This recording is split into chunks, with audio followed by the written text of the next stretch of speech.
KSRTCയുടെ മിന്നൽ ബസ്സിൽ അടുത്ത കാലത്ത് അങ്ങനെ യാത്ര ചെയ്തിട്ടുണ്ടോ? അതുപോലൊരു പോക്കാണ് ഫ്രാൻസിൻ്റെ. ഈ ആക്സിലേറ്ററിൽ നിന്ന് കാലെടുക്കുന്നേ ഇല്ല. ലോകകപ്പിൻ്റെ ആദ്യത്തെ മത്സരം മുതൽ ഏറ്റവും ഒടുവിൽ ഇപ്പോൾ ക്വാർട്ടർ ഫൈനലിൽ മൊറോക്കോയെ 2-0 തോൽപ്പിച്ച മത്സരം വരെ ഒരു സംശയവുമില്ല, ഒരിടത്തും ഒരു ബ്രേക്കും ഇല്ല. ഇത് ലോകകപ്പിൻ്റെ ഒരു ഫൈനലിലേക്കാണ്, ഒരുപക്ഷെ കിരീടത്തിലേക്കാണ് ഈ പോക്കെന്ന് തോന്നിപ്പിക്കുന്ന തരത്തിലാണ്. ഈ ലോകകപ്പിൽ 48 ടീമുകളുടെ ലോകകപ്പിൽ ഇതുവരെ ഇത്രയും മനോഹരമായി കളിക്കുന്ന ഒരു ടീമിനെ വേറെ കണ്ടിട്ടില്ല. തീർച്ചയായും അത് ഫ്രാൻസിൻ്റെ കാര്യത്തിൽ വളരെ ശരിയാണ് സുനീഷ് പറഞ്ഞത്. മൊറോക്കൊക്കെ ആണെങ്കിൽ ഇതൊരു റീപ്ലേ ആണ്. കഴിഞ്ഞ ലോകകപ്പിൻ്റെ സെമി ഫൈനൽ ഓർമ്മയുണ്ട്. പിന്നെ അത് ആ ഒരു ഗെയിം നമ്മൾ പ്രതീക്ഷയാണ് ഇരുന്നതെങ്കിലും ഇത്തവണ പക്ഷേ കുറച്ചുകൂടെ ഏകപക്ഷീയമായി പോയി അല്ലേ? തീർത്തും ഏകപക്ഷീയമായി പോയി. ഫ്രാൻസിൻ്റെ ഒരു കുതിച്ചുകയറ്റം, അവരുടെ ഒരു ടെക്നിക്കൽ ബ്രില്യൻസ് ശരിക്കും കാണാനുണ്ടായിരുന്നു. അവർ പലപ്പോഴും ഇത്രയും ഗോളുകൾ വേണ്ട എന്നൊരു തോന്നലായിരുന്നു അവർക്കെന്ന് തോന്നുന്നു. ഒരുപക്ഷെ 4-5 ഗോൾ അവർക്ക് നേടാമായിരുന്നു. പക്ഷേ അവർ ടാക്ടിക്കലി ബ്രില്യൻ്റ് ആയിരുന്നുകൊണ്ട് കിട്ടിയ 2 ഗോളുകൾ കൊണ്ട് അവർ തൃപ്തിപ്പെട്ടു. ഒരു പെനൽറ്റി നഷ്ടപ്പെട്ടു എങ്കിലും അതിൽ തളരാതെ ഉജ്ജ്വലമായ 2 ഫീൽഡ് ഗോളുകളുടെ അവർ വിജയം ഉറപ്പിച്ചു. അതെ, ഫ്രാൻസിൻ്റെ 2 ഗോളുകളും ബ്രില്യൻ ഗോളുകളാണ്. ആ ഗോൾ നേടിയ 2 പേരുടെയും ഒരു മികവ് അതിൽ എടുത്തു പറയേണ്ട കാര്യമാണ്. ഒപ്പം തന്നെ ഷമീർ പറഞ്ഞ പോലെ ആദ്യത്തെ പെനൽറ്റി നഷ്ടം, കിലിയൻ എംബപ്പയ്ക്ക് നഷ്ടമായ പെനൽറ്റി, അത് ഒന്ന് ഫ്രാൻസിൻ്റെ വേഗം ഒന്ന് കുറച്ചു, കളിയുടെ വേഗം ഒന്നൊരല്പം കുറച്ചു. പക്ഷേ ഒപ്പം തന്നെ യാസീൻ ബോണോയുടെ, മൊറോക്കൻ ഗോളി യാസീൻ ബോണോയുടെ 2-3 രക്ഷപ്പെടുത്തലുകൾ, അതും ഫ്രാൻസിൻ്റെ ആ സമയത്ത് ഒരു അഡ്വാൻറ്റേജ്, ഫസ്റ്റ് ഹാഫിലെ അവർക്ക് കിട്ടുമായിരുന്ന ഒരു അഡ്വാൻറ്റേജ് നഷ്ടമാക്കി. അതെ, തീർച്ചയായും. കഴിഞ്ഞ ലോകകപ്പ് കളിക്കുമ്പോൾ ബോനോ സെവിയയിലായിരുന്നു എന്ന് തോന്നുന്നു അല്ലേ? അതെ, സ്പാനിഷ് ക്ലബ്ബ് സെവിയയിലായിരുന്നു. ഇപ്പോൾ അൽ ഹിലാലിന് വേണ്ടിയാണ് കളിക്കുന്നത്. ബോനോ ഫസ്റ്റ് ഹാഫ് ബോനോ ഇല്ലായിരുന്നെങ്കിൽ ഒരു പക്ഷേ മൊറോക്കോയുടെ സ്ഥിതി വളരെ ദയനീയമാവുമായിരുന്നു. ബോനോ പെനൽറ്റി സേവ് ചെയ്തു, അല്ലാതെയും സേവുകൾ നടത്തി. ബോനോ ഈ ലോകകപ്പിൽ വളരെ മികച്ച സേവുകൾ മുമ്പും നടത്തിയിട്ടുണ്ട്. അദ്ദേഹത്തിൻ്റെ ഒരു ഇൻഡിവിജ്വൽ ബ്രില്യൻസ് കൂടി നമുക്കിന്ന് കാണാൻ കഴിഞ്ഞു. അതെ, കഴിഞ്ഞ ലോകകപ്പിൽ മൊറോക്കോയുടെ ഒരു മുന്നേറ്റത്തിൻ്റെ ഏറ്റവും പ്രധാനപ്പെട്ട ഒരു ഘടകം എന്ന് പറയുന്നത് യാസീൻ ബോണോയുടെ പ്രകടനമാണ്. ഈ ലോകകപ്പിൽ ഇപ്പോൾ ക്വാർട്ടർ ഫൈനലിൽ അവർ പുറത്തായെങ്കിലും ഇവിടം വരെ അവരെ എത്തിച്ചത് തീർച്ചയായിട്ടും അതിനകത്തൊരു പ്രധാന ഘടകം അവരുടെ യാസീൻ ബോണോയുടെ ഒരു ഗോൾ വഴങ്ങുന്നതിലുള്ള ഒരു പിശുക്കാണ്. കാരണം മൊറോക്കോയുടെ കളി നോക്കുമ്പോൾ, ഇപ്പോൾ ഫ്രാൻസിന് മുമ്പേ തന്നെ നമുക്ക് മൊറോക്കോയുടെ കളിയെക്കുറിച്ച് പറയുകയാണെങ്കിൽ അവർക്കൊരു സ്ട്രോങ് ആയ ഒരു അറ്റാക്കിംഗ് ഫ്രണ്ട് ഇല്ല. അവർക്ക് ഷോട്ടുകൾ തന്നെ ഇല്ലായിരുന്നു. ഗോൾ ഷോട്ട് ഒരെണ്ണം മറ്റോ ഉള്ളൂ. നമ്മൾ അവസാനം കളി കഴിഞ്ഞ് നോക്കുമ്പോൾ ഒരു ഷോട്ട് മൈക്നൻ പിടിച്ചെടുത്ത ഒരു ഷോട്ട് മാത്രമേ അവർ ഗോൾ ഷോട്ടുള്ളൂ. അവർ ഗോൾ നേടുന്നതിലുപരി ഡിഫെൻസീവ് ഗെയിമിലായിരുന്നു അവരുടെ ശ്രദ്ധ എന്ന് തോന്നുന്നു. അതെ അതെ, ഈ ലോകകപ്പിൽ ഉടനീളം അവരുടെ ഒരു അറ്റാക്കിംഗ് സ്റ്റൈലിലല്ല, അവരുടെ ഡിഫെൻസീവ് ഗെയിമിലാണ് അവർ മികച്ചു നിന്നത്. നമുക്കറിയാം, അച്രഫ് ഹാക്കിമിയെ പോലത്തെ മികച്ച ഡിഫൻഡറുള്ള ഒരു ടീമാണ് മൊറോക്കോ. മൊറോക്കോയെക്കുറിച്ച് നമ്മൾ മുമ്പും പറഞ്ഞിട്ടുണ്ട്. കാരണം ഈ ആഫ്രിക്കൻ ടീമുകളിൽ ഇപ്പോൾ ലോകകപ്പ് കളിച്ചതിൽ ഏറ്റവും കരുത്തരായ ഒരു ടീമായിരുന്നു മൊറോക്കോ. ഒപ്പം തന്നെ പറയേണ്ടി വരുന്നു, ഈ ലോകകപ്പിലെ എല്ലാ ആഫ്രിക്കൻ ടീമുകളും ഇതോടെ പുറത്തായിരിക്കുകയാണ്. അർജന്റീനയോട് തോറ്റ് ഈജിപ്ത് പോയി, ഇപ്പോൾ ഫ്രാൻസിനോട് തോറ്റ് മൊറോക്കോയും കൂടെ പോയതോടുകൂടി ഈ ലോകകപ്പിലെ ആഫ്രിക്കൻ ടീമുകളുടെ സാന്നിധ്യവും ഇതോടെ അവസാനിച്ചിരിക്കുകയാണ്. മുന്നേറ്റ നിരയിൽ സൈബാരിയുടെ അസാന്നിധ്യം, പരിക്കേറ്റ സൈബാരിയുടെ അസാന്നിധ്യം മൊറോക്കോയ്ക്ക് വലിയൊരു നഷ്ടമായിരുന്നു. അത് പ്രകടവുമായിരുന്നു.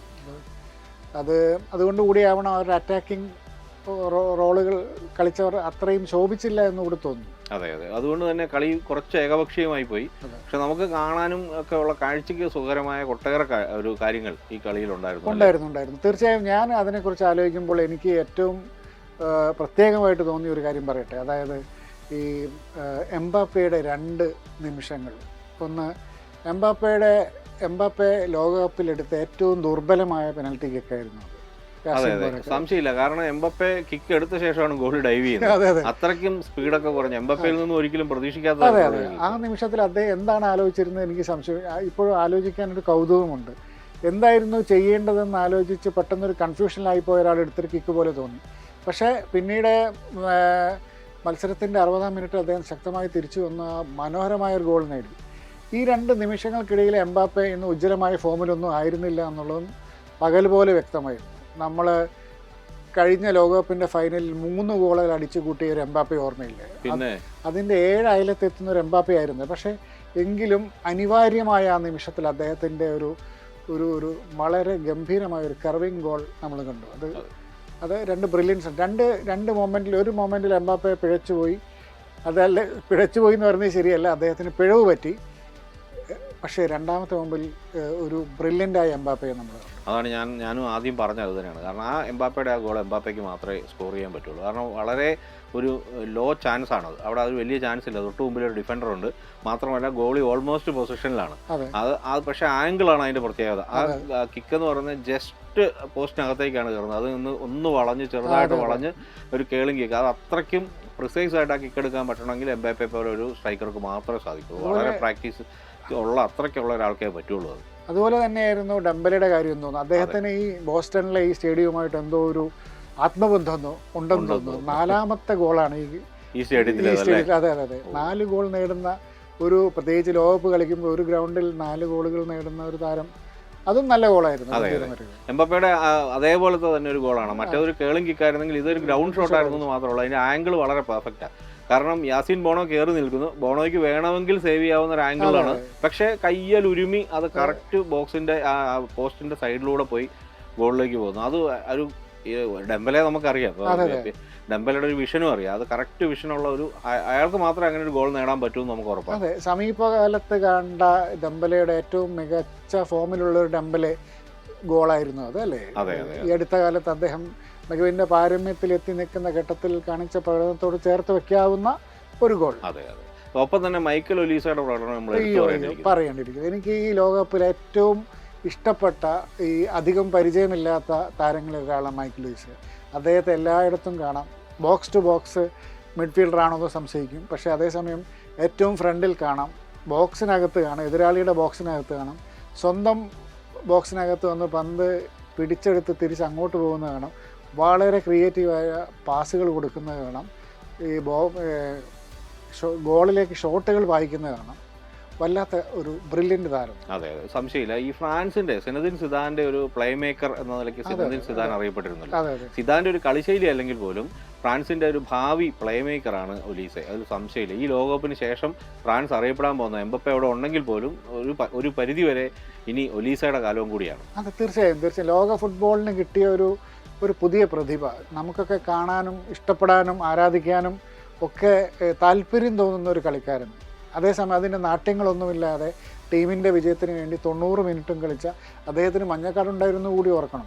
അതെ, ഡിഫെൻസീവ് ഡ്യൂട്ടിക്ക് പോകുമ്പോഴും ടാക്കിളിനൊന്നും മുതരാതെ വളരെ സേഫായിട്ട് അദ്ദേഹം 90 മിനിറ്റും കളിച്ചു, വളരെ ഭംഗിയായിട്ട് കളിച്ചു. ഈ മറ്റു ടീമിൻ്റെ ഒരാളുടെ കാലിൽ നിന്ന് പന്തെടുക്കുമ്പോൾ നമ്മൾ ടാക്കിൾ ചെയ്തെടുക്കാം, വിരുദോടെ അത് കവർന്നെടുക്കാം. ആ കാര്യത്തിൽ ഈ ഒലീസ പന്ത് ഒലീസയുടെ റിക്കവറി വളരെ ശ്രദ്ധേയമാണ്. ഇന്നത്തെ കഴിഞ്ഞ കളിയിൽ മുഴുവൻ നമ്മൾ കണ്ടതാണ്. അതെ അതെ, വളരെ വളരെ വളരെ ജെന്യൂനായ ഇൻട്രസ്റ്റിംഗ് പ്ലെയർ.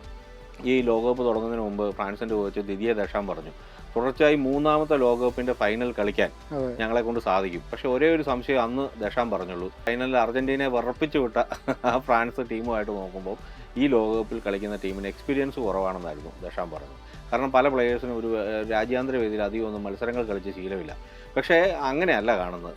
അങ്ങനെ ആ ദഷാമിൻ്റെ ആ ആശങ്കയ്ക്ക് അടിസ്ഥാനമില്ല എന്ന് തോന്നിപ്പിക്കുന്ന തരത്തിലുള്ള ഒരു പ്രകടനമാണ് ഈ ഫ്രാൻസ് ടീം നടത്തുന്നത്. അതെ, അവരുടെ സബ്സ്റ്റിറ്റ്യൂട്ടുകൾ പോലും അത്ര മോശക്കാരൊന്നുമല്ല. അവസാന നിമിഷങ്ങളിൽ വന്ന സബ്സ്റ്റിറ്റ്യൂട്ടുകൾ പോലും വളരെ നന്നായിട്ട് പെർഫോം ചെയ്തു. നേരത്തെ നമ്മൾ എംബാപ്പയുടെ കാര്യം പറഞ്ഞപ്പോൾ ഒരു കാര്യം വിട്ടുപോയി. അദ്ദേഹത്തിന് 8 ഗോളുകളായി, മെസ്സിക്കൊപ്പം എത്തി.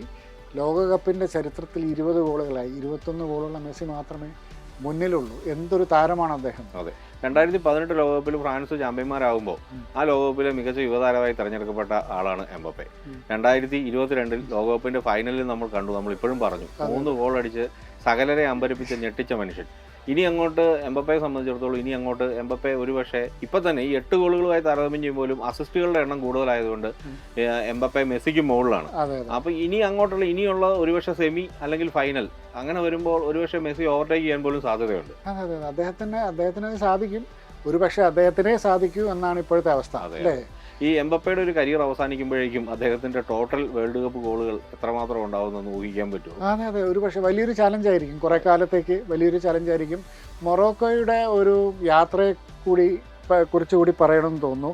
മൊറോക്കോ ഈ 34 മത്സരങ്ങളിൽ പരാജയമറിയാതെ വന്നവരാണ് ഈ മത്സരം വരെ. അതിനൊരു അവസാനം വന്നിരിക്കും. കഴിഞ്ഞ 34 മത്സരങ്ങളിൽ ഒന്നുകിൽ വിജയം അല്ലെങ്കിൽ സമനില എന്നൊരു ഖ്യാതി അവർ നേടിയിരുന്നു. അതിന് അവസാനം വന്നിരിക്കുന്നു. പക്ഷേ ഈ ലോകത്തെ ഏറ്റവും മികച്ച ടീമുകളിലൊന്നായ ഫ്രാൻസിനെതിരെയാണതെന്ന് അവർക്ക് ആശ്വസിക്കാം. എങ്കിലും മൊറോക്കോയ്ക്ക് ഇനിയും അവസരങ്ങളുണ്ട്. ഒരുപക്ഷെ മുമ്പ് നമ്മൾ ചർച്ച ചെയ്ത പോലെ ഒരു കാലത്ത് അല്ലെങ്കിൽ വരും കാലത്ത് ലോക കിരീടം നേടാൻ ശേഷിയുള്ളൊരു ടീമാണ്. അതിനുള്ളൊരു പശ്ചാത്തലം അവർക്കുണ്ട്. അതിനുള്ള ഒരു ബ്രില്യൻസ് അവർ ഇപ്പോഴേ കാണിക്കുന്നുണ്ട്. അവരുടെ ഭാവി ശോഭനമാണ്. ഉറപ്പായിട്ടും ആഫ്രിക്കൻ ടീമുകളുടെ പൊതുവേ ഉള്ളൊരു പ്രശ്നം അവർക്ക് കൺസിസ്റ്റൻസി ഇല്ല എന്നുള്ളതാണ് നമ്മൾ കണ്ടിട്ടുള്ളത്. സെനഗൽ 98 ലോകകപ്പിൽ വന്ന് ഫ്രാൻസിനെ ഞെട്ടിച്ചിട്ട് പോയി. പിന്നെ നമ്മൾ സെനഗലിനെ കാര്യമായിട്ട് കാണുന്ന ഈ ലോകകപ്പിലാണ്. അങ്ങനെ പറയുകയാണെങ്കിൽ ഐവറി കോസ്റ്റ് ഉണ്ട്, കാനയുണ്ട്, പല ടീമുകളും ഉണ്ട്. പക്ഷേ ആഫ്രിക്കയിൽ നിന്നും കൺസിസ്റ്റൻസി കാണിക്കുന്ന ഒരു ടീമാണ് മൊറോക്കോ. അവർക്ക് പല കാര്യങ്ങളിലും പല യൂറോപ്യൻ ടീമുകളുടെയും സ്വഭാവമാണുള്ളത്. അതുകൊണ്ട് തന്നെ നമ്മൾ പറഞ്ഞ പോലെ തന്നെ ഇപ്പോൾ ഷമീർ പറയുന്ന പോലെ തന്നെ മൊറോക്കോയിൽ നമുക്ക് പ്രതീക്ഷ വെക്കാം. ഈ ഒരു യാത്രയും ഒരു വളരെ താൽക്കാലികമാണ്. വരും ലോകകപ്പിൽ മൊറോക്കോയുടേതോട് കാലമാണ്, സംശയമില്ല. ഈ ഒരു കാര്യം കൂടി പറയേണ്ടിയിരിക്കുന്നു തോന്നുന്നു. ഈ നമ്മൾ കളി കണ്ടുകൊണ്ടിരിക്കുമ്പോൾ ഈ ദശാമിൻ്റെ ചില ചേഷ്ടകൾ കണ്ടിട്ട് അദ്ദേഹം വളരെ ഒരു സാധാരണക്കാരനാണെന്ന് നമ്മുടെ കൂടെ ഉണ്ടായിരുന്ന ഒരു കാഴ്ചക്കാരൻ പറയുന്നത് കേട്ടു. വളരെ ഒരു സാധാരണ മനുഷ്യൻ പെരുമാറുന്ന പോലെ, വികാരം പ്രകടിപ്പിക്കുന്ന പോലെ അദ്ദേഹം പെരുമാറുന്നു എന്ന് പറയുന്നത് കേട്ടു. ദശാമിൻ്റെ ഈ ലോകകപ്പ് ഫൈനലിൽ അദ്ദേഹം എത്തുകയാണെങ്കിൽ ഒന്ന് ആലോചിച്ച് നോക്കൂ. 1998 ക്യാപ്റ്റനായി കിരീടം ഏറ്റുവാങ്ങിയ ദശാം, 2018 കോച്ചായിട്ട് കിരീടം ഏറ്റുവാങ്ങിയ ദശാം, 2026 വീണ്ടും ഒരിക്കൽ കൂടി അരികിലേക്ക് എത്തുകയാണെങ്കിൽ എന്തൊരു വലിയ കരിയർ നേട്ടമായിരിക്കും അത്. അതെ, പകരം വയ്ക്കാനില്ലാത്ത തരത്തിൽ അല്ലെങ്കിൽ വേറൊരാൾക്ക് അച്ചീവ് ചെയ്യാൻ പറ്റാത്ത തരത്തിലുള്ള ഒരു നേട്ടമാകും. അതിന് സാധിക്കട്ടെ എന്ന് നമുക്ക് ആശംസിക്കാം.